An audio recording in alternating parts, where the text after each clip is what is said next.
10 mysterious images that appear in the ancient world. The ancient world remains shrouded in mystery, with records and artifacts shining a limited light on our ancestors. Oddly, certain motifs seem popular in many ancient societies. However, no one can say for sure how they spread or what exactly they mean. The Master of Animals. The Master of Animals depicts a man, or woman, flanked by two animals, which he holds in a show of dominance. The specific animals vary, from snakes to bulls to lions. One of the oldest examples, a 5,000-year-old seal from Uruk, shows a figure holding two goats. For 3,000 years, the symbol was borderline ubiquitous, appearing on everything from Bronze Age Mongolian petroglyphs to bronze vessels from Roman Italy to the grave goods of sacrificed Afghan queens.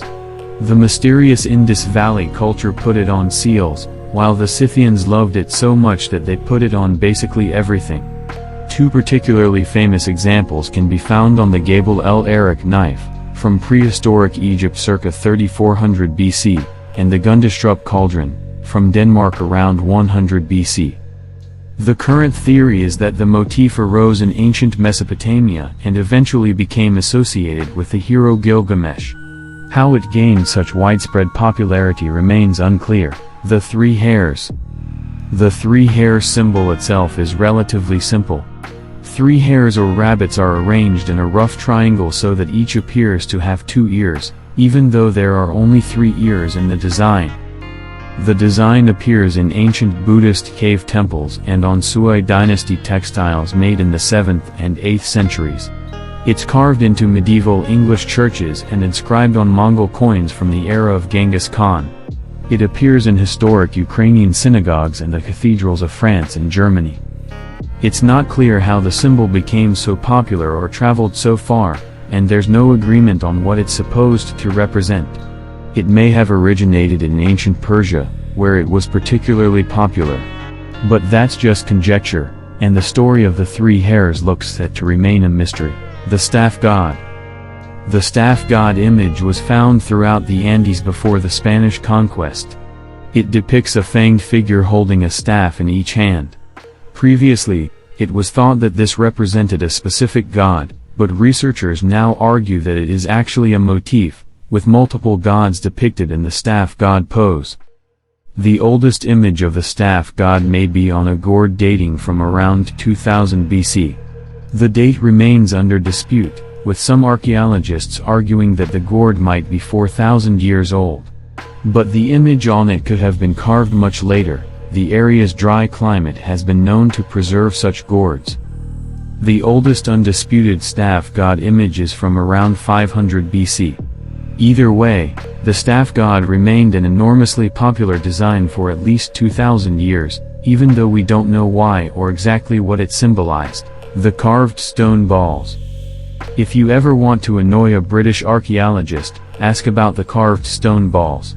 They have been found in archaeological sites across Great Britain and Ireland, although most are in Scotland, and nobody has any idea what they are. Most of the balls date to the late Neolithic, from about 3000 to 2500 BC. They are almost identical in size and are all carved with circular knobs surrounding the central sphere.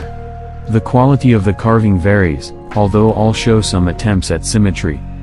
There are various theories as to their use, all of which are unproven and most of which are wildly implausible. We can say that the balls served no practical purpose since they rarely show any signs of wear or damage. Oddly, it's rare for more than one ball to be found together, although 3 were discovered at the Skara Brae site in Orkney. Venus. Venus figurines are an extremely popular type of statue from the Paleolithic period, which ended about 10,000 BC. The oldest example, the Venus of Hohlefels, is believed to be about 35,000 years old. The statues depict women with wildly exaggerated sexual features, including huge breasts, hips, and buttocks. The figurines have been found across Eurasia, from Germany to Siberia. Since the statues were mostly created during the last ice age, it's unlikely that the obese figures were depictions of real women. Instead, They may have represented an idealized version of women.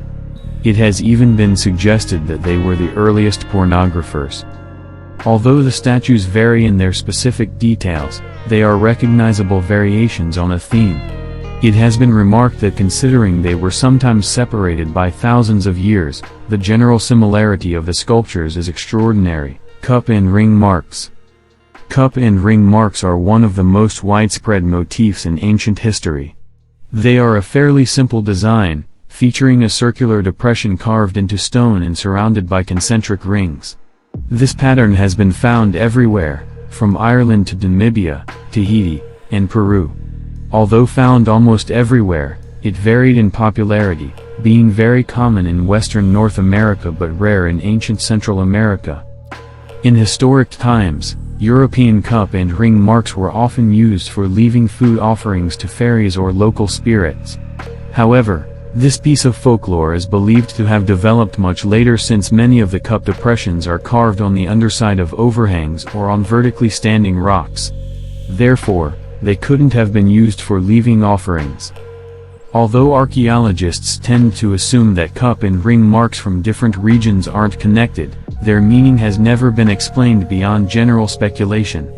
In fact, European archaeologists tend to interpret the marks as related to death, while North American archaeologists believe their marks are related to fertility and life. Stone circles. Stone circles are probably the most familiar design on this list, thanks to the fame of Stonehenge. Similar monuments can be found elsewhere in Britain, and the pattern of standing stones in a circle was popular throughout the ancient world. For example, the tallas of Minorca are standing stones with flat stones balanced on top, similar to Stonehenge. They are believed to have been built at some point between 1000 and 500 BC. Unlike many ancient motifs, stone circles probably developed independently in many places, although they may have shared a function. For example, the stone circles of Senegal and Gambia were probably built after AD 700, thousands of years after the British stone circles. But it has been speculated that they were used for observing the stars, which is also a popular theory about Stonehenge. Hand stencils. Hand stencils are common features of ancient cave and rock art, found everywhere from Europe to Indonesia to the southern US. They are beautifully simple, created by placing a hand on the rock and then blowing pigment on it, and seem to have been the most widespread art form of the Paleolithic. Hand art appeared in both Europe and Borneo at the same time, around 40,000 years ago. As a result, some experts now think that Homo sapiens had already developed hand stencils before migrating from Africa, rather than developing them simultaneously at opposite ends of Eurasia. However, the geology of our African homeland isn't particularly good at preserving ancient art, so we're unlikely to find proof for the theory. The Triskelion. The triple spiral, or Triskelion, is an ancient symbol extremely popular in Celtic art and in ancient Sicily and southern Italy. Plutarch suggested that it derived from the triangular shape of Sicily. Some of the finest examples can be found at Newgrange, the famous Irish monument built around 3200 BC. However, it is much older than that, as examples have been found in Malta from at least 1000 years earlier. In other words, the symbol was thousands of years old when the pyramids of Egypt were built. It survives in various forms to this day, including the three linked legs found on the flags of Sicily and the Isle of Man. Troy Town. Troy towns are a type of labyrinth first recorded on an Etruscan wine pitcher from the 7th century BC, where it is labeled with the word Truya. A sketch of the image is pictured above. The pattern was popular throughout the ancient world, appearing on Greek coins and graffitied onto walls at Pompeii. Somehow, it survived throughout the Middle Ages. Elizabethan Welsh shepherds cut the pattern into the earth, forming mazes called Cardroia, city of Troy. In Scandinavia and the Baltic, the Trojbergs were outlined in stones. The pattern was popular among Native Americans in Arizona by the 18th century, although they may have learned it from Europeans. The purpose of the Troy towns is unclear, although they have been associated with folk magic and ceremonial dances. It is associated with the legend of the Minotaur and the maze-like walls of Troy. However, Troy Town is not a real maze but a single path that's impossible to get lost in. One suggestion is that the Troy Town pattern remained popular simply because it looks complicated but is actually quite easy to create once you know the secret. It's not clear how it survived so long or how it made its way to distant Scandinavia.